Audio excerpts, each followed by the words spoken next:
Hello and welcome back to the Tyese Show. We are here to give you the best, yes, I'm claiming and confirming all of that, in therapeutic edutainment. We are talking about each week about God's plan and purpose for your life. I interview guests that are able to come on and be transparent, talk about their journey and how it has been therapeutic for them and what they are doing to honor God's plan and purpose for their lives. Today, I have with me a leadership coach, and she is as well a podcaster. So we are going to get entirely into her journey, and her name is Candy Peterson. Hi, Candy. Hello. How are you? I'm great. I'm great. How are you? Good. Doing so good. Good, good. So we are able to be seen and heard through WMEG radio. Also, tune in Amazon Fire, YouTube, and Apple Podcast. All right. So, Candy, I want to get into first that you are as well a podcaster. What's the name of your podcast? The name of our podcast is The Walk It Off Show with Candy and Ryan. We started it a few years ago just with the idea of walking off some of the difficult times in life. It's kind of pivoted into more of a health and fitness, faith based, taking care of your heart and your soul and your mind and your body, all of those things that are so closely integrated in your life. So we just kind of work through different things like nutrition and movement and just life. So it's been a really fun journey for me and my husband to do together. Oh, that's beautiful that you two do this together. So I hear that you transitioned the podcast a bit. So first, it started with you said walking off like the trials, tribulations in life. So what did it look like when that was a discussion, when that was the main topic? I guess it was similar. We just kind of had it pretty broad, like all of the things that you go through as a married couple with kids, talking about our kids a little bit, talking about our lives. I'm a professional development junkie, obviously, being a coach. And so we talk about leadership, we talked about things like that. And then we kind of decided that it would be better if we kind of niche down a little more. Mhm. And some of our most popular episodes were always those like, we've done 75 hard before, and so we talk about that, just different challenges that we've done with our fitness. And we've both gone through a pretty big weight loss journey, so we've Okay. lost over 100 pounds between the two of us. And Mm-hmm. so almost well, probably like 150 pounds between the two of us. So um, we talk a lot about that and how we have our ups and our downs and just working through those things. And you can see how much we've grown, like in our faith, as we've transitioned through years of doing this podcast together. If you listen to some of the old ones, it's like, oh man, these guys were heathens. But now you can kind of see how we've grown in our faith and Mm-hmm. really developed through that. So it's been a fun journey and kind of fun to go back and listen to those old ones and stuff too. Mm-hmm. Mm-hmm. You mentioned the 75 hard. Can you let the audience know what that is? Yeah, so it's if you've heard of Andy Frisella, it's a challenge, a fitness it's not a challenge. It's a mental toughness um routine that you go through every day where you do two 45-minute workouts every day. You do a gallon of water, follow a diet, no alcohol, um and one of the workouts has to be outside. So you do that every day for 75 days and try not to die. And it's really great for your really great for your mental toughness. Just knowing that you have, because we get stuck in these where we're spiraling and we're like, oh my gosh, I can't get through this really hard thing I'm doing. But when you Mhm. put yourself through those harder things, it really grows your mental state and your mental toughness, your grit, your fortitude to be able to overcome. And that's kind of where it stemmed from, as we were doing that, Mhm. um, going through the exercises and working so hard, and then being able to say, okay, this is where we were and this is where we've gotten through two, which we walked it off. So that was kind of what kind of started that. But yeah, 75 hard. You can look it up. It's horrible, but also great at the same time. It's definitely changed our lives.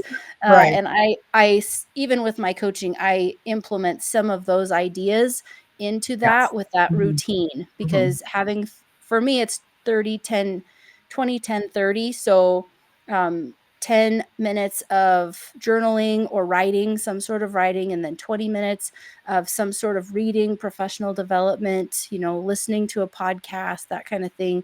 And then 30 minutes of some sort of physical activity, because that's that same thing that kind of gets you out of your own way, because you're moving your body and you're doing things.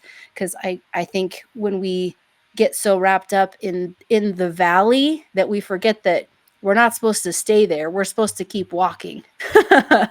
So Yes. walk it off. That's the idea, is that challenge, getting through those challenges, keeping, even if it's a small step, it's a step, and moving Mhm. those things, moving forward. Mhm.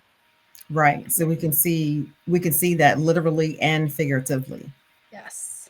So what prompted you and your husband to start the podcast?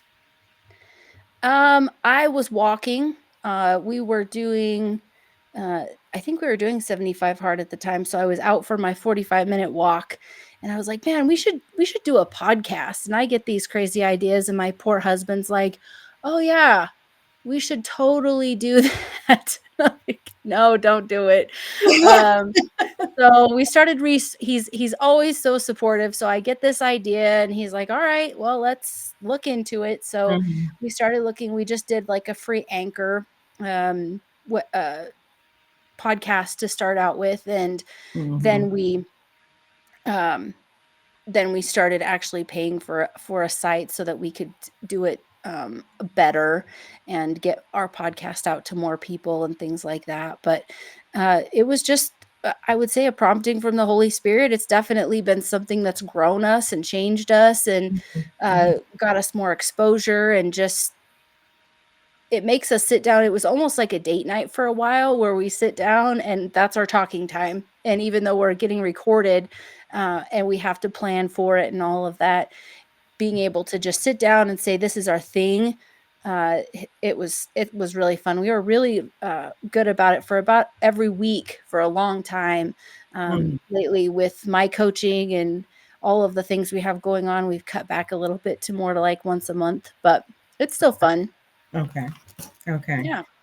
Okay. I like the fact that you, well, like you said, the Holy Spirit dropped it, okay, to start the podcast because, of course, that is a way to reach so many more people. And when it Mhm. comes to your faith, you have to invest in yourself, and you have done so. Your husband has done so, and you're Yeah. continuing on that journey. But you're also investing in helping others. So, Right. and that's service. So it's a ministry, just like I Mhm. call this podcast a ministry. Exactly. Okay, great. And what's the name of the podcast again? It's the Walk It Off Show with Candy and Ryan. The Walk It Off Show with Candy and Ryan. Okay. So everybody, you hear that. Check out the newer episodes. The old ones are bad. Well, well, just like anything else, I'm sure that you had your stages, your stages Oh, of yeah. growth. Yep, you gotta get out of your own way too, because sometimes I think you overthink it, and then you can't think because you're overthinking too much, or like in hyperdrive or something. So Oh, don't I we know we it well? we learned, just chill out a little bit sometimes. Yeah, yeah. I had to work myself on the and with some help, okay, with some help, on the overthinking. And so now that's what I help. That's one of the areas that I help my clients with. Mhm. Overthinking causes being overwhelmed. Yes.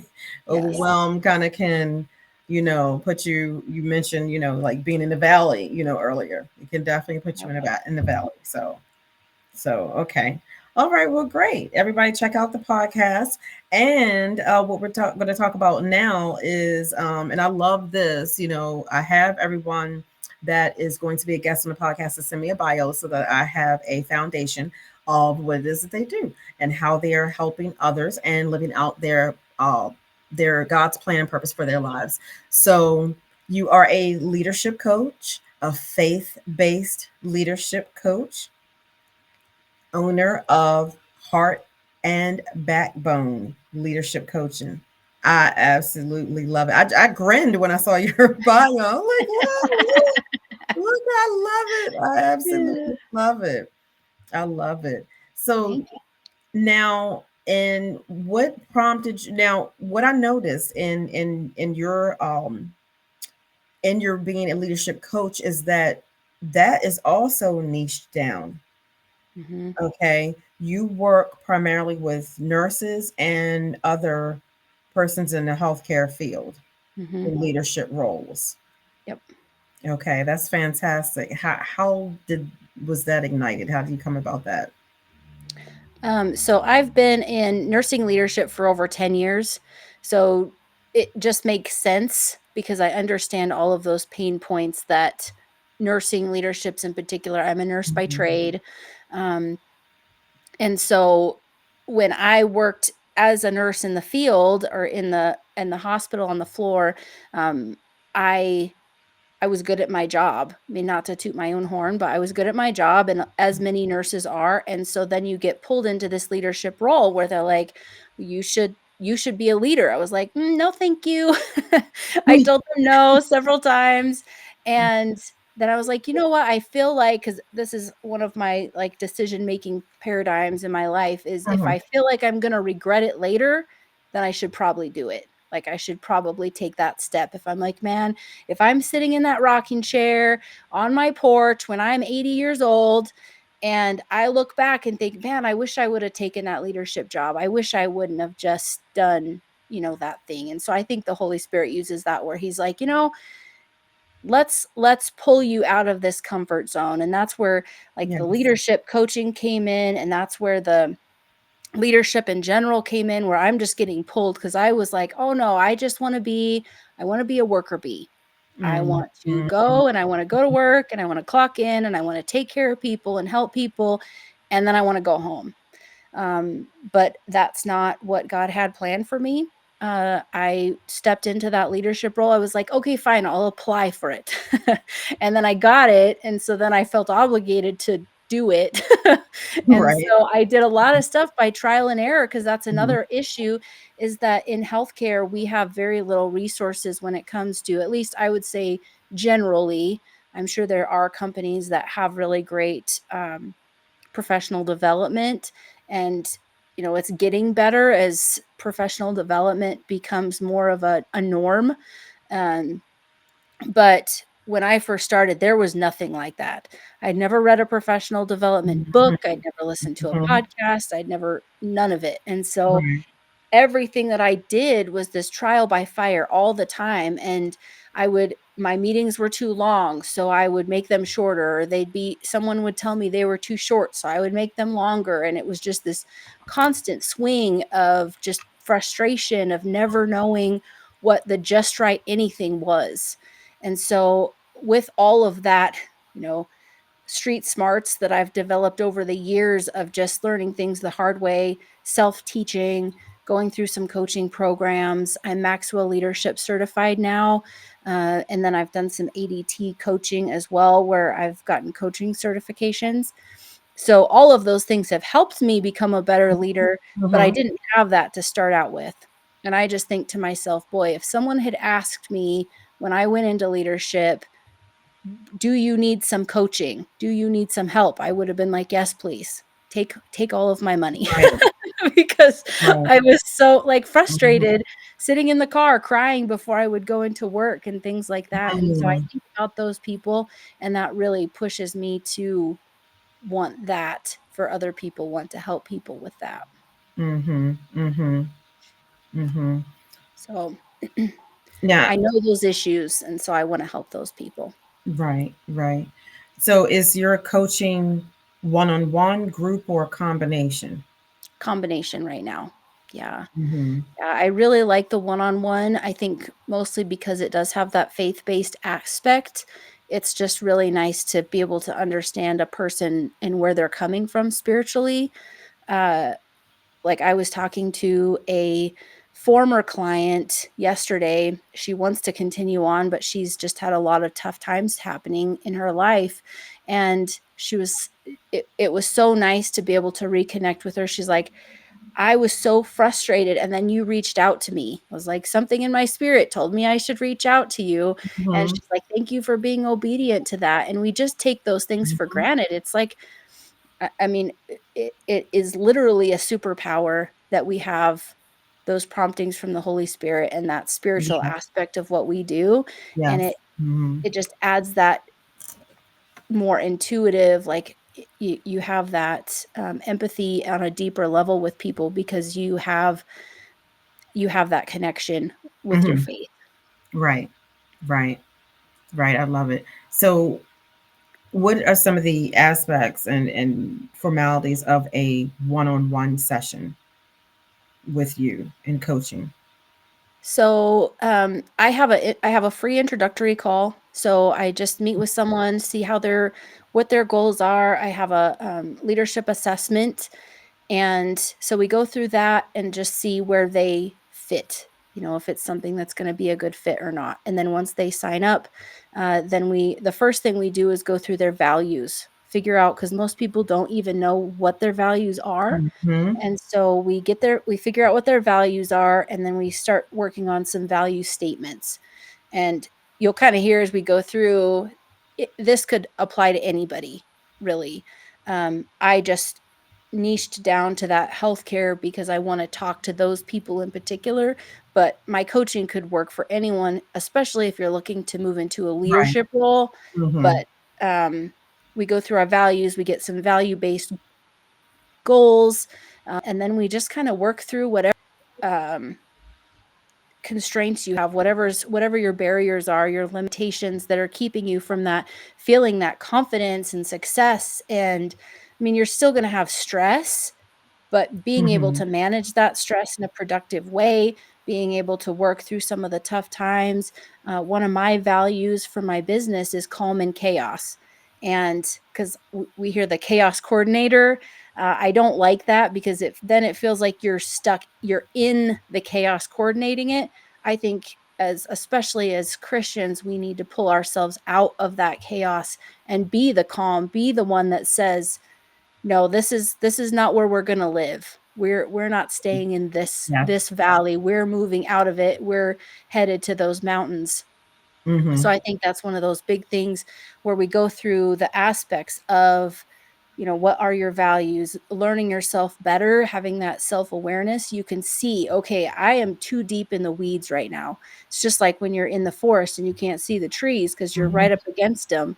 Right. Um, Being able to pull yourself out of those situations creates that calm and chaos, that separation, that 50,000-foot view, where you can say, okay, I see the fire, but it's not that big. I can work through this because that fire is isolated right there, and not creating fires and chaos just because we need something to do. I don't. It seems like some people do that, just like go light some fires. Um, so we go through that. I have a DISC assessment. It's the Maxwell DISC, where DISC is dominant. For those of you who don't know, dominant, inspiring, compliant, steady, stable. So it's a behavioral type, behaviors and communication. So when you know what your communication style is, and then you can kind of identify what other people's communication styles are as well, which helps you relate and connect with people, and it also helps you manage people better when you know how you react to things in a certain way.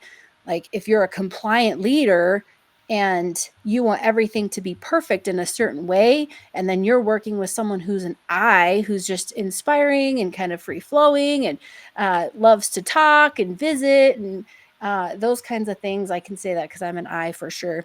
But you have those that pull, and so being able to identify, okay, this person's not doing this to irritate me, that's just how their personality type is, their communication type. And so Mhm. then you can manage each other and it's almost makes you more powerful as a team because you can work together. So I love doing with the disc, I love doing the groups so that like going in and talking to an entire team for that, because then you can kind of see, oh, that you people almost identify themselves, just as I'm talking through my training on the disc, because it's easy to see what you are once you understand it a little bit. So just a couple things of what I do, but really impactful.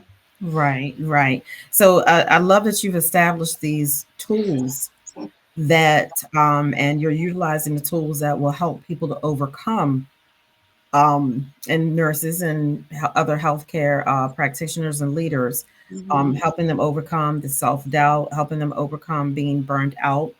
You had that in your bio. And now let's talk a little bit about the miscommunication, helping them communicate better. How Mhm. does that affect their work? I think one of the biggest complaints of leaders is that you tell people to do stuff and nobody does what you say. Like, nobody listens to me. Mm-hmm. I've personally said that a lot of times in my leadership. And when you start to understand how you communicate, how people see you, because when you are kind of separated from yourself, like I used to feel like I was watching myself all day. Like I was out of body and watching myself do Mm-hmm. stuff. Like I didn't feel like I knew who I was enough to be there with myself, which sounds strange.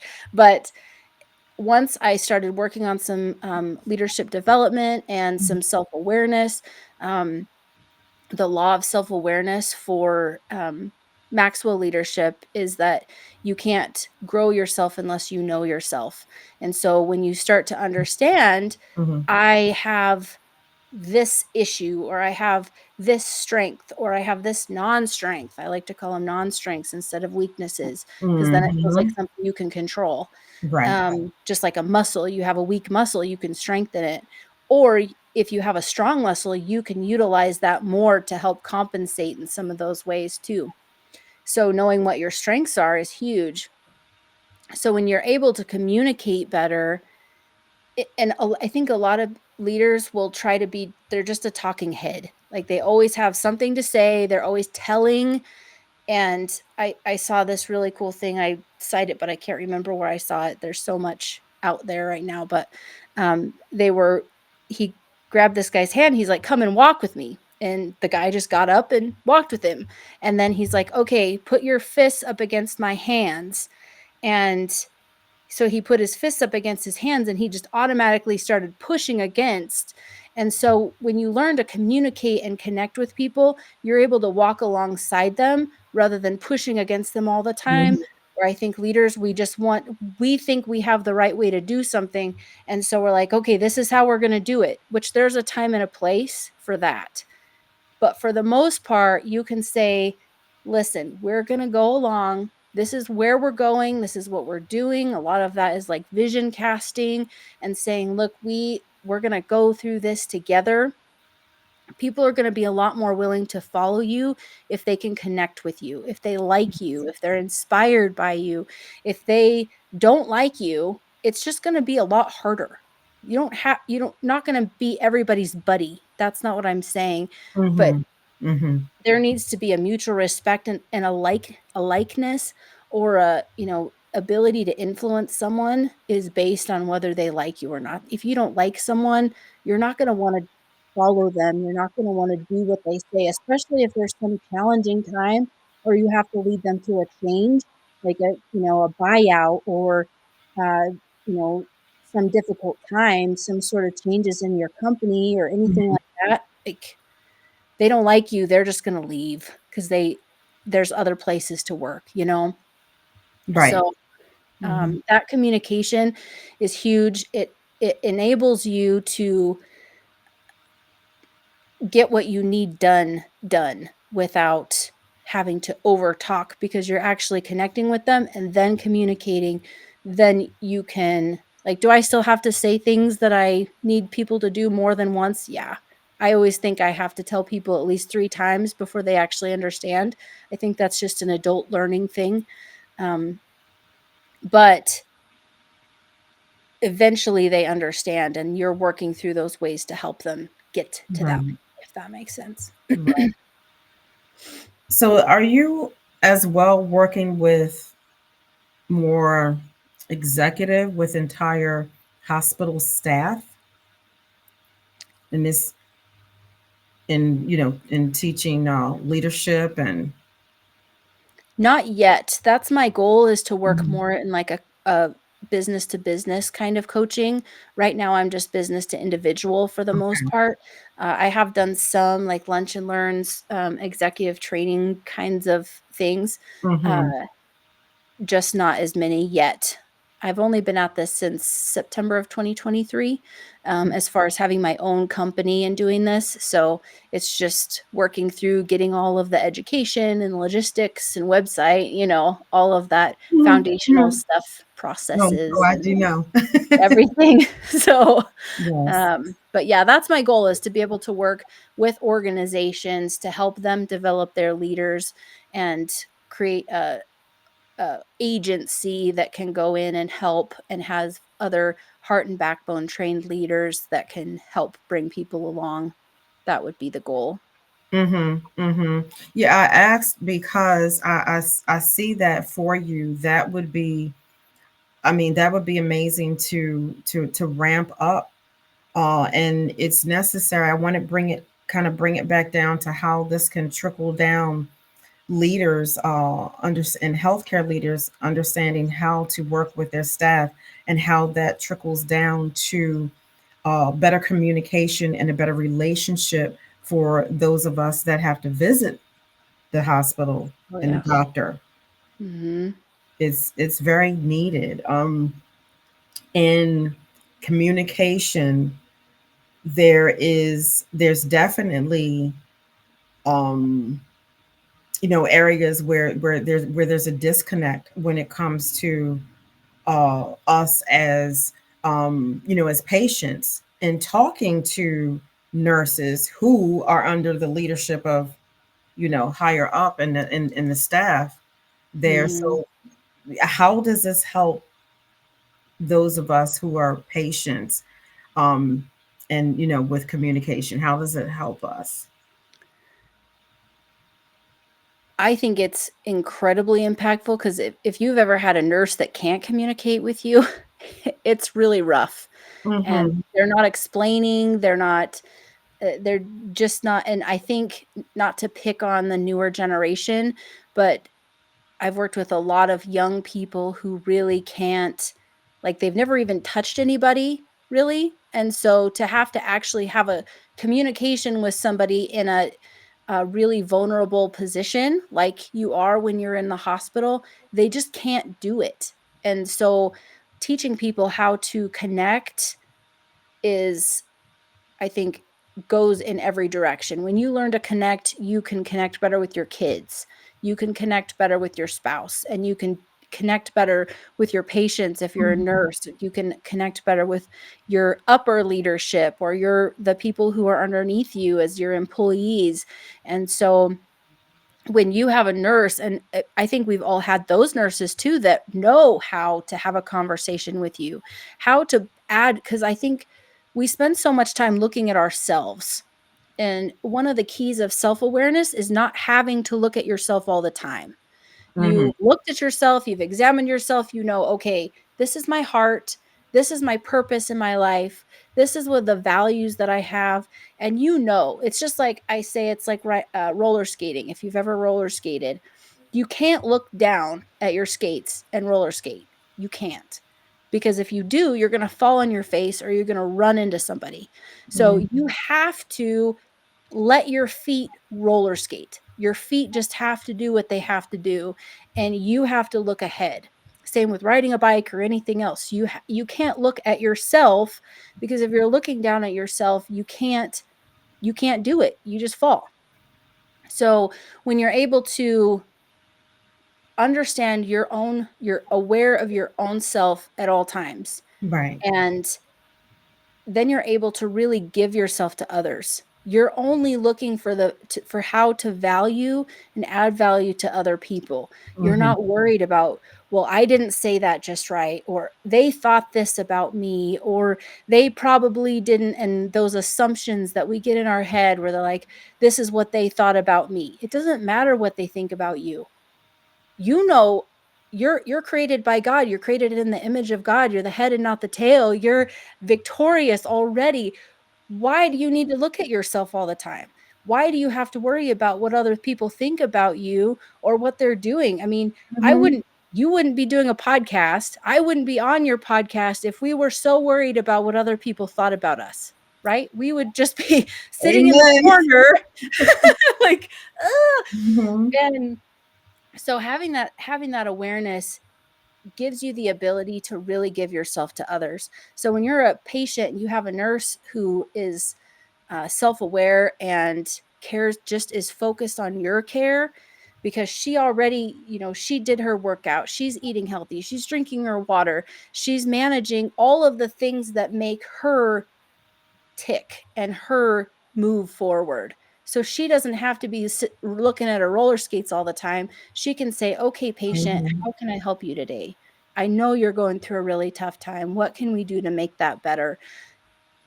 Connection comes from self-awareness and Mm-hmm. taking care of yourself. And it's not even like, you take care of yourself first and you want to have that um, connection with God first. All of that should be first. But once you get that kind of package rolling, then you're able to just give. You're Mm-hmm. still you're still balancing that. You're still giving to yourself and managing your needs, but it's natural. It comes naturally to you. It's not negotiable. This is what I do. This is how I take care of myself. And then I'm well prepared to manage and help other people. Right, right. I completely love it. Like I was saying, I would love for you to work with entire hospital staff because when we're going to the doctor, we're going to the hospital, even with your primary care provider, we don't need the person to be callous.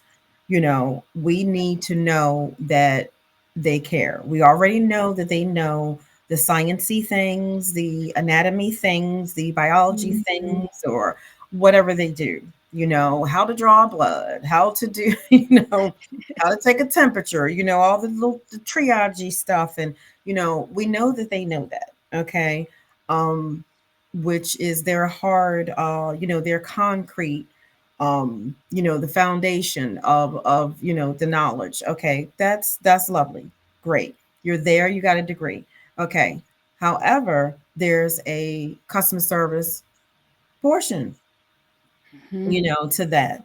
So when what I'm seeing is that you are personally developing, helping those in leadership personally develop. So that can overflow and should overflow to the kind of customer service portion of taking care of a patient. If mhm, our communication, when I go see my doctor, or my doctor sends in, the nurse, we should be able to communicate. We should be able to have a certain amount of connectedness that works for the both of us.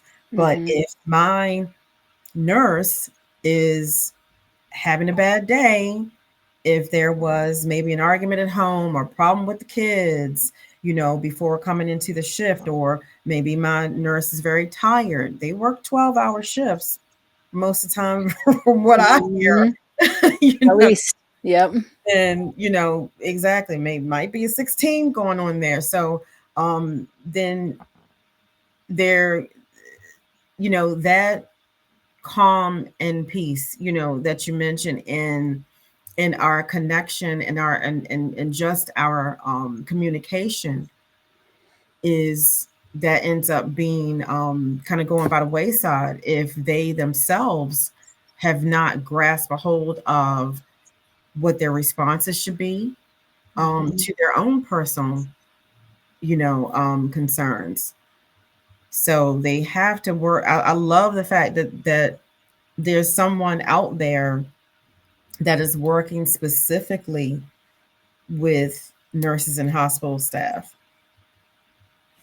You know, that's a beautiful thing. I have gone to the doctor, have been in the hospital, you know, my husband as well. And, you know, like you said, not to not to kind of pick on the younger generation, but there seems to be a lack of proper communication skills Mhm. that goes on, and it can very much frustrate us as patients, you know. Mhm. And then it's like, okay, you know what, can you send someone else? Probably someone else older,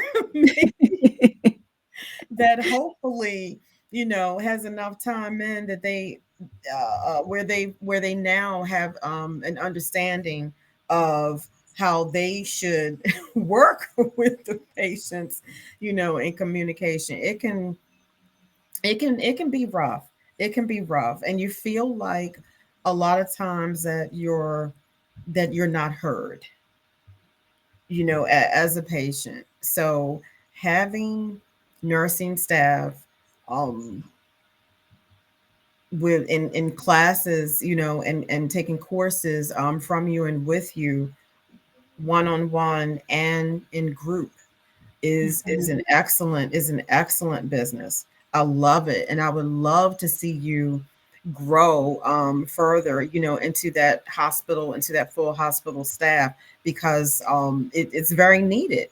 It's very needed. You know, hospital staff is of course a leadership role, you know. So Mhm. it's very needed. So get a little bit more into how your personal journey led you to your coaching business. So I've been wanting like I said, I was really horrible in the beginning. I'm not gonna lie. I had some great support people. My friend, colleague, Christina, she would tell me if I was too aggressive, or she would tell me if I was not positive or whatever. And having somebody that could come alongside me, even though, like, she worked for me and with me, she was able to pull that out of me. And Mhm. so that kept me going to where we're like, "Okay, we're a team, we're gonna get through this, we'll figure this out." Started doing a lot of professional development stuff, and then I got a coach, and that was that pivotal moment where I was like, Mhm. "Okay, my life is changing." And I didn't realize I was living in this place of imposter syndrome. Never even heard of imposter syndrome. Had Mhm. no idea what that was. I was like, "I have a syndrome, what?" And, Right. is there a medication for that, or what do I do? Um, and so this coach, she was amazing. Perry Smart, she's a coach, still a coach, and she is amazing. And she pulled me out of that mindset where I'm like, if someone knew how much I don't know about what I'm doing, they would find someone else in a heartbeat.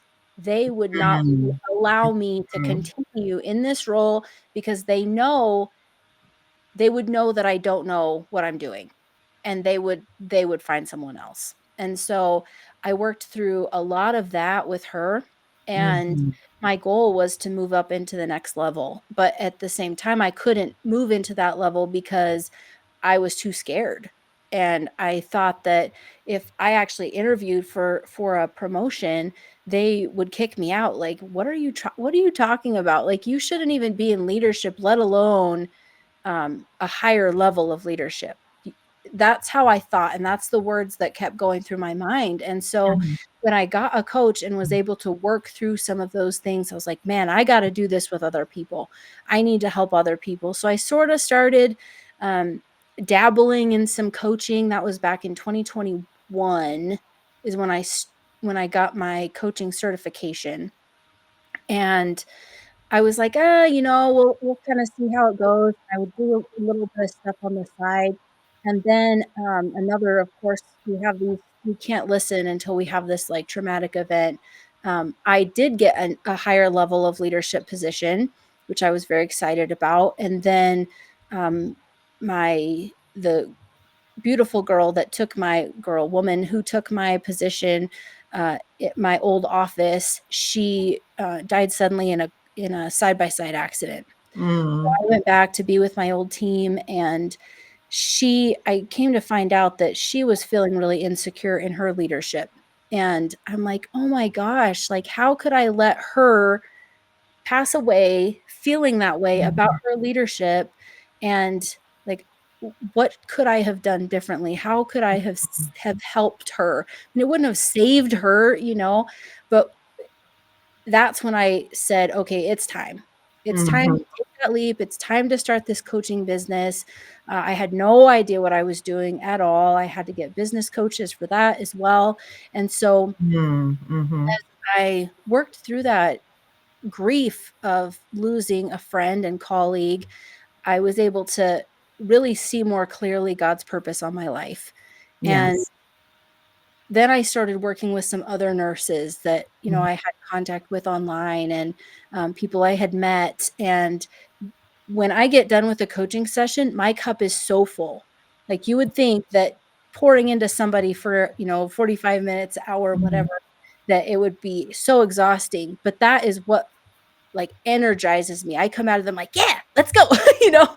And so um that's when I really started taking more steps, coming up with a name, getting a website, getting branding, because I could feel that pulling and that calling on my life where I'm like, I love being a leader, and I've always loved the teams that I've worked with, and it's so incredible. But helping other leaders be better at what they're doing, that's like next level stuff. And so that's what it was, that moment realizing like there's so many leaders that don't have that confidence, that have that just disbelief in themselves where they feel like they can't do it, or that like imposter syndrome where you feel like if someone found out you wouldn't be in that position anymore, and just always feeling like you're not good enough for what you're doing. And I want people to know they're good enough, and mhm, that they have those strengths. And if they start strengthening those strengths, managing those non-strengths, they're going to have so much more impact, so much more peace, so much more joy in what they're doing, where they're going from being frustrated, sitting, crying in their car before they go in, right. to walking in with authority, and having that connection with their team where they're stopping, Mhm, good morning, and we're going to have a great day, and working through those things. There's just nothing better. Nothing better than that. mhm, mhm. That's all fantastic. I mean, your coaching business is exceptionally valuable. And I can see now how the dots were connected, so to speak, on what you were going through internally with imposter syndrome and how that led you to have this business where you're helping others. And that's a beautiful thing. So you can see how the enemy was putting into your head all of those, all of those little pieces of imposter syndrome, because of course he didn't want you to move into God's plan and purpose for your life, Mhm. but you broke through. You broke through with the help of the Lord, and now you're able to impact a lot of lives in order to, yeah, And it's like that God working everything out for the good of those who love him and are called according to his purpose. Like, exactly. even though that was a terrible thing and it was a terrible way to feel, now I've felt those things and I understand how other people feel that way too. And so I can relate to them, I can empathize with them, but I can also help pull them out because I've been in and then I've been out, and God pulled me out of that, and he can pull other people out of that too. Hmm. Hmm. And there's this saying in business that you invest and learn and then you teach. Mhm. And that's exactly what you've done. You invested in yourself first with, your personal development junkying. Got it, solicited some help, got the help. There it is. That's one really main thing, is that we have to understand that we need to reach out for help. Mhm. Some people, and I have clients myself that will have a problem with asking for help. They don't want to ask for help, for various reasons. It's Mhm. normally something stemming, from their past, and even from childhood traumas, and so they won't ask for help. But you did. You reached out to a coach, and now you've become a coach. Yes. So it is. I love it. It's absolutely amazing. Now, and I see how you balance your faith with your business, I and with, can hardly keep faith out of my business, because everything that you do in business, I don't know how people who don't have that faith, how they can have a business, because it's always like you're stepping a step and you're not sure if there's going to be ground underneath it. you know you Mhm, just take it and you're like, oh, I hope mhm. it's not a cliff. Right. And Or my yeah, like a minefield. exactly. Mhm, So I don't know. I couldn't do it without faith. I really couldn't. And so it integrated itself whether I wanted it to or not. mhm, mhm. How long has it been since God has really played a major role in your life, and you really sought to be a disciple for the Lord? Do you remember parts of that journey into being spiritually formed initially? I mean, I heard I've you say been y'all used to be a little ratchet. Look, I was you see, I heard that. no, I was raised in the church, so I was saved when I was 6 years old. I remember, accepting Jesus into my heart and then just, like, skipping out into the yard, and I loved to sing, especially when I was a kid, so I was just singing and swinging, and I was so excited, and, raised in the youth group and things like that, and then, you get out of the college ministries and things like that and start to do things on your own, and you're just like, Yeah. kinda kinda takes you some time, and then I feel like I spent a decent amount of my life kinda not necessarily on the fence, like, I don't feel like I've ever lost my faith, but there's just different times where God has been felt more distant, or I've been more distant from him. He was there the whole time. Hmm. But we, took a when I took the higher level of leadership position, a director of operations position, I we moved to a different state. And so that was a really pivotal time where Hmm. we became very close to God.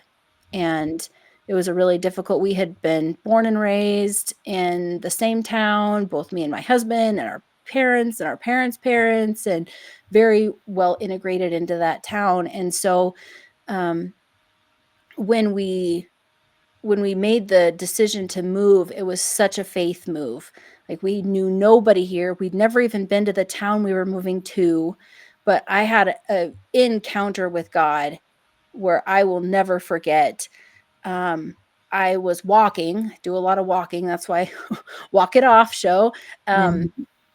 but I was walking and praying like, "God, I know I applied for that job, but I do take it back. I don't wanna go. I have such a great team here. I have so Hmm. much that's so good."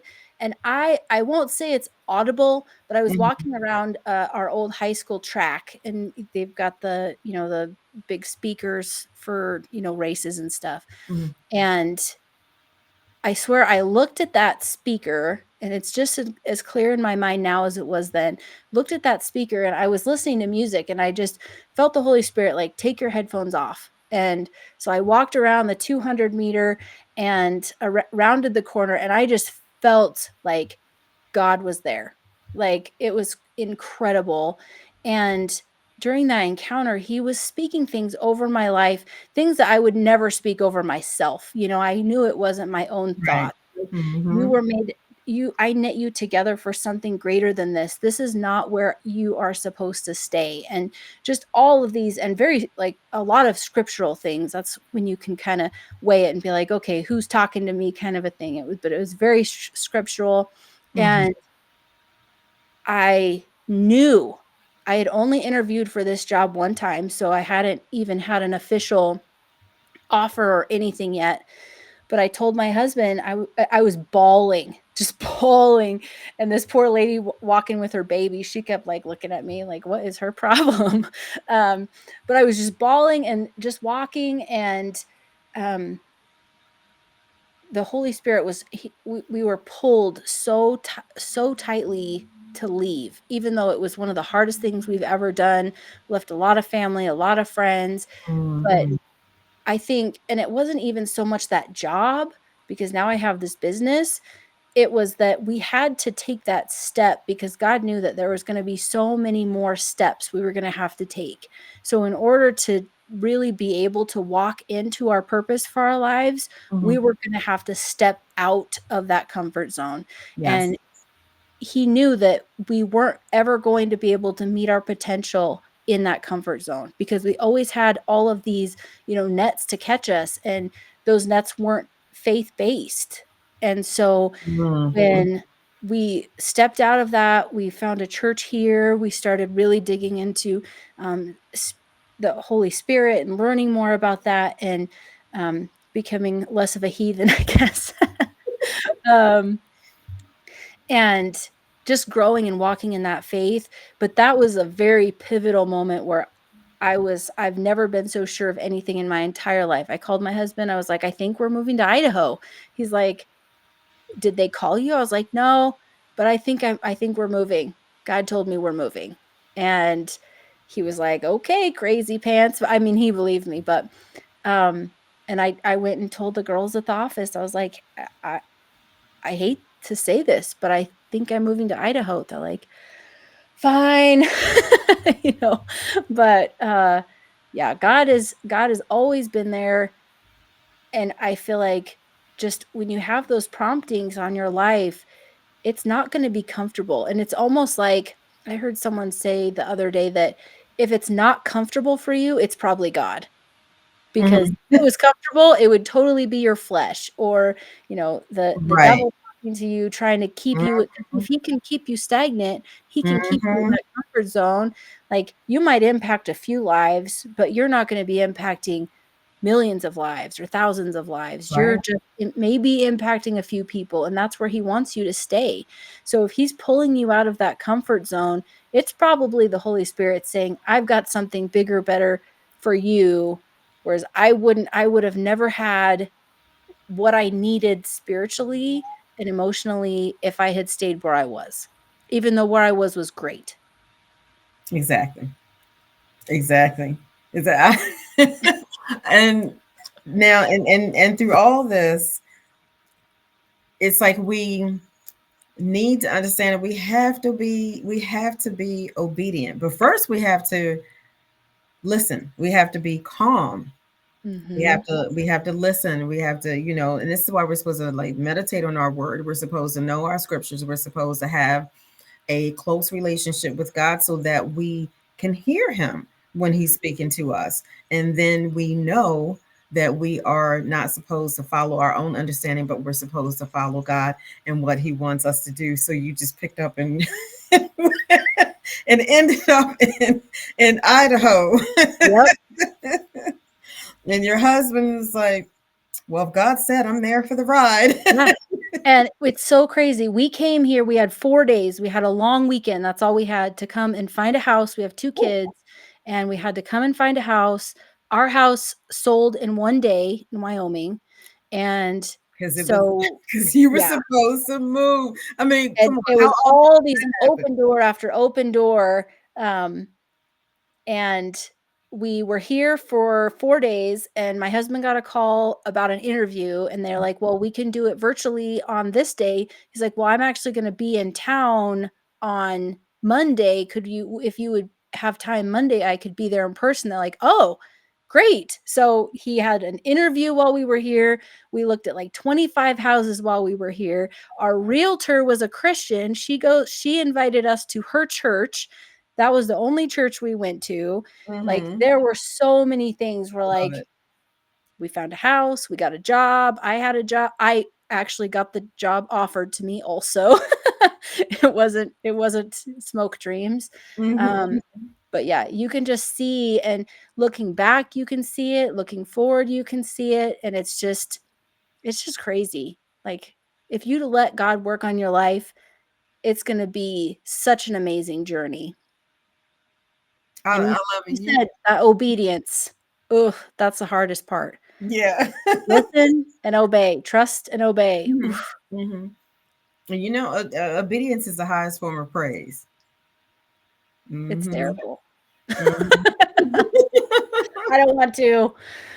But I mean, it's the complete application of what God says you are supposed to be doing, and Mhm. it's kingdom work.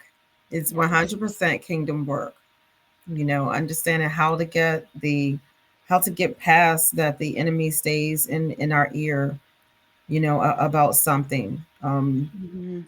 planting seeds of insecurities, and in so many different ways. With you, it was the imposter syndrome. You're working with clients that are having problems with self-doubt, just not having enough confidence, not knowing how to communicate